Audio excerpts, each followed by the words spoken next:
Hello అందరికీ నమస్కారం. Medical కాలేజీల ప్రైవేటీకరణపై రాష్ట్రంలో పెద్ద ఉద్యమం జరుగుతుంది. ఇప్పుడు నేను ఒక వీడియో చూపిస్తానండి. ఇంకా ఇంతకు మించిన ఆధారం అవసరం లేదు. ప్రైవేటు వ్యక్తుల చేతిలోకి మెడికల్ కాలేజీ వెళ్తే ఏమవుతుంది అన్నదానికి ఇంతకంటే ఇంకా వేరే గొప్ప ఆధారం లేదు. అద్భుతమైన వీడియో అండి. నేను సోషల్ మీడియాలో చూశాను. ఒకసారి ఆలోచించినప్పుడు ప్రైవేటు వ్యక్తులు ఏం చేస్తారు అన్నదానికి చక్కటి ఉదాహరణ అండి. ఒక ప్యాసింజర్కి ఒక బస్సు డ్రైవరో కండక్టరో, ప్రైవేటు బస్సు డ్రైవరో కండక్టర్కు జరిగిన వాగ్వివాదం ఇది. ఒక్కసారి వినండి, లేకపోతే చూడండి. తరువాత ఎలా ప్రైవేటు సంస్థలు ఆపరేట్ చేస్తాయో నేను చెప్తాను. చాలా చక్కటి వీడియో. దయచేసి నేను ఎక్కువసార్లు మిమ్మల్ని అడగను 10 మందికి షేర్ చేయమని. ఈ వీడియోని మాత్రం దయచేసి 10 మందికి షేర్ చేయండి. వాస్తవాలు ప్రజలకు తెలియాలి. Simple but very very efficient and చక్కటి ఉదాహరణ అండి. చక్కటి ఉదాహరణ. మీరు 10 మందికి షేర్ చేయండి. వీడియో పెట్టుకున్నా నువ్వు చెప్పు. లగేజ్ ఎందుకు పడతావు చెప్పు. నువ్వు మా లగేజ్ అన్నావు కదా, ఎంత కష్టపెడతావు?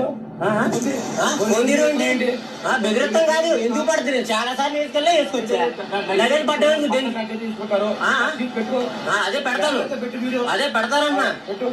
అదే లగేజ్ ఎంత కష్టపడుతుంది దానికి? 150 పడుతుందా? అదే కావేరీ ట్రావెల్స్ అంతే కదా. అదే ఇప్పుడు ఏం చేయాలి? ఇప్పుడు బస్ టికెట్ క్యాన్సిల్ చేసుకోవాలా? అదే బస్ ఎక్కించుకెళ్ళరా మమ్మల్ని? లగేజ్ ఎంత ఇద్ది? 150 కట్టను నేను, కట్టను. అదే లగేజ్ అదే ఎంతో చూపిద్దు కదా. ఒకసారి డోర్ తీ. అదే డోర్ తీ అన్న, అదే డోర్ తీ అన్న, ఎంతో చూపిస్తాను. 150 రూపాయలు ఇద్దాను. నువ్వు భయపడవసర్లా. నేను నేనేం భయపెట్టట్లా, నేనేం భయపెట్టట్లా. అదే 150 రూపాయలు అన్నావు కదా, అదే 150 రూపాయలు అన్నావు కదా. దేనికి 150 రూపాయలు? నువ్వేమో నేను సీట్లో కూర్చోబెట్టుకున్నా అండి, నేను సీట్లో కూర్చోబెట్టుకున్నానా? డిక్కీలో పెడతా, దానికి సపరేట్ రేటా? అదే బస్సులో దాని ఇంక్లూడ్ అయి ఉందా? టికెట్ లో ఇంక్లూడ్ అయి ఉందా? మనం చూసిన దాన్ని బట్టి అండి, అది ఎక్కడ జరిగిందన్నది నాకు ఐడియా లేదు. బట్ ఎవరిది తప్పు ఎవరిది ఒప్పు అని కూడా నేను ఇక్కడ మాట్లాడదలుచుకోలేదండి. ఒక ప్యాసింజరు వీడియో తీస్తున్నాడు. ఆ డ్రైవర్నో కండక్టర్నో పద అంటున్నాడు. మోస్ట్లీ కండక్టర్ అనుకుంటాను. ఒక వస్తువు ఏదో బస్సు స్టోరేజ్ రూమ్లో, అంటే what ever you call it, boot ఏదో అందులో పెట్టాడంట ఆ ప్యాసింజరు. సో లగేజ్ కొంచెం పెద్దగా ఉంది, నువ్వు 150 రూపాయలు ఎక్స్ట్రా కట్టాలి అంటే, నేను టికెట్ ఆల్రెడీ కట్టానండి, చాలాసార్లు అదే లగేజ్ వేసుకొని నేను ప్రయాణం చేశాను, నన్ను ఇంతకుముందు ఎప్పుడు అడగలేదు, ఇప్పుడు మీరు 150 రూపాయలు ఎక్స్ట్రా అడుగుతున్నారు, నేను కట్టను అంటే, కట్టకపోతే నేను ఎక్కించుకోను అంటున్నాడు. మరి నేను టికెట్ డబ్బులు పెట్టి కొన్నాను కదండి, మరి నా టికెట్ విలువ లేదా దానికి అంటే, నువ్వు ఎక్కువ అంతేగాని లగేజ్ పక్కన పడేసి, ఒకవేళ లగేజ్ మేము తీసుకెళ్లాలంటే 150 రూపాయలు కట్టు అన్నాడు. నువ్వు వీడియో తీసుకుంటే నేను ఏమన్నా భయపడతా అనుకున్నావా? నీ ఇష్టం వచ్చినోడికి చెప్పుకో. నువ్వు 150 రూపాయలు కడితేనే నువ్వు ఈ బస్సులో ఆ లగేజ్తో ప్రయాణం చేయగలవు, లేకపోతే నువ్వు ప్రయాణం చేయలేవు అంటున్నాడు. అది ఒక ప్రైవేటు బస్సు, కావేరీ ట్రావెల్స్. ఇప్పుడు కావేరీ ట్రావెల్స్ వాడిది తప్ప, ప్యాసింజర్ది తప్ప అన్నది మీరే డిసైడ్ చేసుకోండి. కానీ నా పాయింట్ వచ్చేసి, ఆ ప్రైవేట్ ట్రావెల్స్ను కూడా గవర్నమెంట్ వాళ్ళే అనుమతులు ఇస్తేనే అవి నడుస్తున్నాయి కదండి. చంద్రబాబు గారు ఏమన్నారు? మేము మెడికల్ కాలేజీలు ప్రైవేట్ పరం చేస్తాము, కానీ అవి గవర్నమెంట్ కాలేజీల పేర్లతోనే నడుస్తాయి, అండ్ గవర్నమెంటే భూములు ఇస్తారు, స్థలం ఇస్తారు, బిల్డింగ్లు ఇస్తారని చెప్తున్నారు. ఇప్పుడు ఇక్కడ కూడా మీరు బస్సులను చూస్తే, ప్రైవేట్ బస్సుల్ని, ఈ ప్రైవేట్ బస్సులు కూడా గవర్నమెంట్ వాళ్ళు పర్మిషన్ ఇస్తేనే, గవర్నమెంట్కి వాళ్ళు కట్టాల్సిన రోడ్ ట్యాక్స్లు, పర్మిట్లు అవన్నీ కట్టి, ఆ క్లియరెన్స్లు అన్నీ తెచ్చుకొని, ఆ తనిఖీలు ఏవో చేసిన తర్వాతనే ఇవి రోడ్డుపైకి వస్తాయి. అవునా కదండి? సో ప్రైవేట్ వ్యక్తి కాబట్టి నీకు ఒక టికెట్టు, నీ లగేజ్కి ఒక టికెట్టు అంటున్నాడు. అంటూనే ఏమంటున్నాడు? నువ్వు వీడియో చూస్తే భయపడతా అనుకున్నావా? నీ ఇష్టం వచ్చినోడికి చెప్పుకో, భయపడే ప్రసక్తే లేదు అంటున్నాడు. సో ఆ సామాన్యుడు ఎక్కడికి వెళ్ళాలి, ఎవరికి కంప్లైంట్ ఇవ్వాలి, ఎవరికి కంప్లైంట్ ఇచ్చి ఆ ప్రాబ్లమ్ని సాల్వ్ చేసుకోవాలి? అదే గవర్నమెంట్ బస్ అనుకోండి, నాకు తెలిసినంత వరకు నేను చెప్తున్నా, నువ్వు ఎక్స్ట్రా లగేజ్ అయితే ఈ వెయిట్కి ఈ అమౌంట్ కట్టాలి అనేది కనీసం విధి విధానం అన్న ఉంటుంది. సో గవర్నమెంట్ కండక్టర్ అనుకోండి, వాళ్ళు రూల్స్ ప్రకారం పనిచేస్తారు. నీకు ఇంత బాబు టికెట్కి ఇంత, నీ లగేజ్ ఇంత తెచ్చుకో, ఎక్కువ లగేజ్ తెస్తే లగేజ్ కట్టాలి, what ever it is. Government కన్నా వాటికి రూల్స్ ఉంటాయి. ప్రైవేట్ వాళ్ళు రూల్స్ వాళ్ళే పెట్టుకుంటారు. రాత్రికి రాత్రి రూల్స్ చేంజ్ కావచ్చు. They are also regulated by the transport department. But వాళ్ళకు ప్రైవేట్ వ్యక్తులు కాబట్టి వాళ్ళు ఇష్టం వచ్చినట్లు వాళ్ళు రూల్స్ చేంజ్ చేసుకోవడానికి వాళ్ళకు వెసులుబాటు ఉంటుంది. దానికేం గవర్నమెంట్ జీవో అవసరం లేదు. ఆ కండక్టర్ ఏమంటున్నాడు, నీ లగేజ్ అంత సైజు పెద్దగా ఉంది, 150 రూపాయలు. ఆ 150 కూడా వాడు ఎట్లా డిసైడ్ అయ్యాడు? వాడి ఇష్టం, వాడి బస్సు, వాడు డిసైడ్ అవుతాడు. 150 కావచ్చు, 200 కావచ్చు, 500 కావచ్చు, 1000 కావచ్చు, వాడి ఇష్టం. ఎందుకంటే మేము లాభాలు ఆర్జించాలి కాబట్టి మేము 150 రూపాయలు అడుగుతున్నాము, నీకు టికెట్ ఉంది, లగేజ్కు లేదు అంటున్నాడు. రేపొద్దున మెడికల్ కాలేజీలో కూడా ఇదే పరిస్థితి రావచ్చు. రాత్రే మేము ఇంకా అధునాతన ఎక్విప్మెంట్లు తీసుకురావాలనుకున్నాము, ఫ్రీగా చేయడానికి మాకు కుదరదు, డబ్బులు పెంచుతాము. దానికేం గవర్నమెంట్ పర్మిషన్ మాకు అవసరం లేదు. ఎందుకంటే మాకు గవర్నమెంట్తో కాంట్రాక్ట్ ఉంది, మేము ఈ మేరకు ఇవి చేస్తామన్నాము, కానీ మాకు లాభాలు రావట్లేదు కాబట్టి మేము పెంచుకుంటాం. ఆపరేషన్కి 50,000 పెంచుతాం, 1,00,000 రూపాయలు పెంచుతాం, మా ఇష్టం.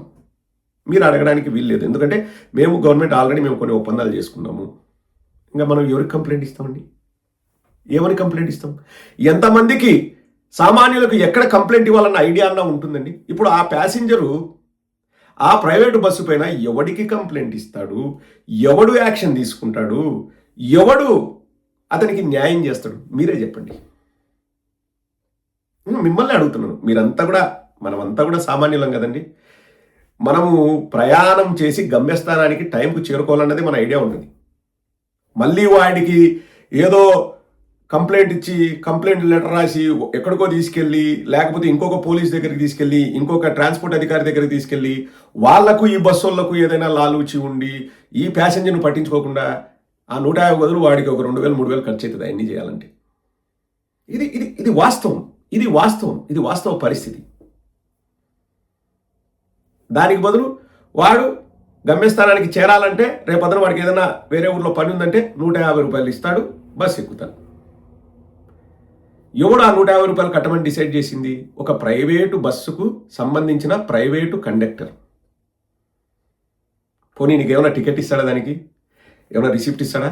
ఏముండదు. 150 రూపాయలు ఇస్తే లేకపోతే లే. నువ్వు వీడియోలు తీసుకుంటావు, తీసుకో, ఏం పీక్కుంటావో పీక్కో. ఎవరిని అడుగుతారు? ఎవరిని అడగలేం. ఇట్లా ఈరోజు ప్యాసింజర్ పరిస్థితి, రేపొద్దున పేషెంట్ పరిస్థితి ఇట్లే ఉంటుంది. గవర్నమెంట్ మెడికల్ కాలేజీని గవర్నమెంట్ రన్ చేస్తే గవర్నమెంట్ వాళ్ళు బాధ్యత తీసుకుంటారు. ప్రైవేట్ వాళ్ళకి ఇచ్చినాం అనుకోండి, వాళ్ళ ఇష్టారాజ్యం. నువ్వు ఎంతైనా కంట్రోల్ చేయాలంటే ప్రైవేట్ వాళ్ళు కూడా వాళ్ళు ఒక 100 కోట్లు నేను పెట్టుబడి పెడతా అంటే వాళ్ళు ఊరికి వచ్చి 100 కోట్లు పెట్టుబడి పెడతా అంటారు. మాకు ఇంత లాభం కావాలి, మేము ఇలా ఆపరేట్ చేస్తాము, మేము ఇలా ఈ మెడికల్ కాలేజీని రన్ చేస్తాము, అప్పుడే మాకు ప్రాఫిట్స్ వస్తాయి, మేము కూడా బతకాలి కదా అని చెప్పేసి వాళ్ళు కూడా కొన్ని రూల్స్ అండ్ రెగ్యులేషన్స్ పెడితే ప్రభుత్వం దానికి ఒప్పుకుంటుంది. తర్వాత వాళ్ళిద్దరూ పబ్లిక్ ప్రైవేట్ పార్ట్నర్షిప్ అని చెప్పి వస్తారు. ఇక్కడ కూడా బస్సులకి పర్మిషన్ ఇచ్చింది ఎవరండి? గవర్నమెంటే. ట్రాన్స్పోర్ట్ డిపార్ట్మెంట్ వాళ్ళే. అన్ని తనిఖీలు చేసేది వాళ్ళే. ఇంత బస్సు సైజు ఉండాలా, వెడల్పు ఇట్లు ఉండాలా, హైట్ ఇట్టు ఉండాలా, లేకపోతే ఇంత ఇది ఉండాలా అని చెప్పేది వాళ్ళే. ఎంతమంది రూల్స్ పాటిస్తున్నారు ప్రైవేట్ వాళ్ళు? మిమ్మల్ని అడుగుతున్నాను, చెప్పండి. ఎంతమంది రూల్స్ పాటిస్తున్నారు? నేను ఇంతకుముందు విన్న కథ ఏంటంటే, డొక్కు బస్సులన్నీ తీసుకొచ్చేది, పర్మిట్లు ఎక్కువ బస్సులకు ఎక్కువ పర్మిట్లు కట్టాలంటే డబ్బులు ఎక్కువ ఖర్చు అవుతుంది కాబట్టి ఒకే నెంబర్ ప్లేట్ని 5-6 బస్సులకు పెట్టి రన్ చేస్తారంట. గవర్నమెంట్ బస్సులు ఎప్పుడైనా మీరు అట్లా మోసం చేయడం చూసినారా? చెయ్యరు. బికాస్ గవర్నమెంట్ వాళ్ళు శాలరీస్ ఇస్తున్నారు, మా పని మేము చేస్తున్నామని వాళ్ళు కరెక్ట్గా చేస్తారు, డ్రైవర్లు కానీ కండక్టర్లు కానీ. అదే ప్రైవేట్ బస్సులు అనుకోండి, మొత్తం ఇలకతమ్మ ఫిలియా. అర్థమైంది నేను చెప్పింది? ఇంతకంటే చక్కటి ఉదాహరణ మీరు ఎక్కడ చూడలేరండి. ప్రైవేట్కి పబ్లిక్కి ఉన్న డిఫరెన్స్. ఈరోజు ప్రైవేటు బస్సు కండక్టర్ ఏం చేశాడో రేపు ఆ సోకాల్డ్ ప్రైవేట్ మెడికల్ కాలేజీలో కాంపౌండర్ చేసినా మనం ఆశ్చర్యపోవాల్సిన అవసరం లేదు. ఆ కాంపౌండర్ అతనేమి కావాలని చేయడు, వాళ్ళ బాస్ నుంచి ప్రెషర్ ఉంటుంది, వాళ్ళ డాక్టర్ దగ్గర నుంచి ప్రెషర్ ఉంటుంది. మనకు టార్గెట్స్ ఉన్నాయి, ఇంత పిండుకోవాలి, ఇంత వసూలు చేయాలి పేషెంట్ల దగ్గర నుంచి, అప్పుడే మనము ఈ మెడికల్ కాలేజ్ రన్ చేయగలమని వాళ్ళకు ప్రెషర్స్ ఉంటాయి. ఎవరికి పోయి చెప్తారు? మీరు నేను డైరెక్ట్గా రోజు పోయి చంద్రబాబు నాయుడు గారికి కంప్లైంట్ ఇవ్వగలమండి? అది జరగదు, impossible. This is what's going to happen with the private medical colleges అండి. ప్రైవేట్ మెడికల్ కాలేజీలు మంచివే అంటే మంచివే, చెడ్డమని ఎవరు అనరు. మనకు కావాల్సింది ఏంది? ట్రీట్మెంటు వాళ్ళు ఇస్తారు, మనం డబ్బులు పే చేస్తాం ప్రైవేట్ మెడికల్ కాలేజ్లో లేకపోతే ప్రైవేట్ ఇన్స్టిట్యూషన్స్లో. లేని వాడి పరిస్థితి ఏంటి? దానికోసమే కదా గవర్నమెంట్ మెడికల్ కాలేజ్ రన్ చేయాలనుకుంటాండి. ఇది ఇంకా లేనివాడికి గవర్నమెంట్ మేము మీకు వైద్యం ఇస్తున్నాము కానీ ప్రైవేట్ వాడికి డబ్బు కట్టండి అంటే వాడు ఎక్కడి నుంచి తీసుకొచ్చి కట్టగలడు? మీరు ఒక్కసారి ఆలోచించండి. ఇంతకంటే చక్కటి ఉదాహరణ మనం ఎక్కడ చూపించలేము.